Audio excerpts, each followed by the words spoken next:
সিরিয়ায় আরও এক শহরের দখল নিয়েছে বিদ্রোহীরা। এর মধ্য দিয়ে দক্ষিণ সিরিয়ায় প্রায় পুরো অঞ্চলেরই নিয়ন্ত্রণ চলে গেল সশস্ত্র গোষ্ঠীর হাতে। খবর বিবিসির। যুক্তরাজ্য ভিত্তিক পর্যবেক্ষণ সংস্থা Syrian observatory for human rights জানিয়েছে, দেরা শহরে স্থানীয় সশস্ত্র গোষ্ঠীগুলো সরকারি বাহিনীর সঙ্গে সহিংস লড়াই শেষে অনেক সামরিক ঘাঁটি নিজেদের নিয়ন্ত্রণে নিয়েছে। বিদ্রোহী সূত্র জানিয়েছে, তারা সিরিয়ান সেনাবাহিনীকে পিছু হটতে এবং সামরিক কর্মকর্তাদের রাজধানী দামেস্কে নিরাপদে সরে যাওয়ার সুযোগ করে দিতে একটি চুক্তি করেছে। SOHR জানিয়েছে, শুক্রবার পর্যন্ত দক্ষিণাঞ্চলের বিদ্রোহীরা দেরা অঞ্চলের 90%-এরও বেশি নিয়ন্ত্রণে নিয়েছে এবং শুধু সানামাইন অঞ্চল সরকারি বাহিনীর অধীনে রয়েছে। দেরা শহর কৌশলগত ও প্রতীকী দিক থেকে গুরুত্বপূর্ণ।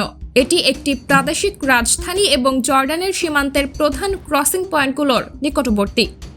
2011 সালে এখানেই গণতন্ত্রপন্থী বিক্ষোভ শুরু হয়েছিল, যা সিরিয়ার চলমান গৃহযুদ্ধের সূচনা করে।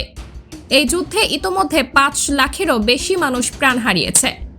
SOHR জানিয়েছে, বিদ্রোহীদের সপ্তাহের আক্রমণ শুরু হওয়ার পর থেকে দেশ জুড়ে 111 বেসামরিক নাগরিক সহ 820 জনেরও বেশি মানুষ নিহত হয়েছে।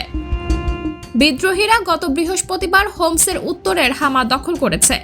এটি প্রেসিডেন্ট বাশার আল আসাদের জন্য দ্বিতীয় বড় আঘাত, কারণ গত সপ্তাহে তিনি আলেপ্পোর নিয়ন্ত্রণও হারিয়েছেন। এদিকে হামা দখলের পর বিদ্রোহীরা আরও দক্ষিণের দিকে অগ্রসর হচ্ছে এবং হোমস দখলের লক্ষ্য তাদের। এর পরের গন্তব্য রাজধানী দামেস্ক। সিরিয়ার প্রেসিডেন্ট বাশার আল আসাদ প্রতিশ্রুতি দিয়েছেন তিনি বিদ্রোহীদের ধ্বংস করবেন। এছাড়া দেশটির বর্তমান পরিস্থিতির জন্য পশ্চিমা শক্তিগুলোর বিরুদ্ধে মধ্যপ্রাচ্যের মানচিত্র পুনর্গঠনের অভিযোগ তোলেন তিনি। সাবরিনা জলিল, সবার কথা।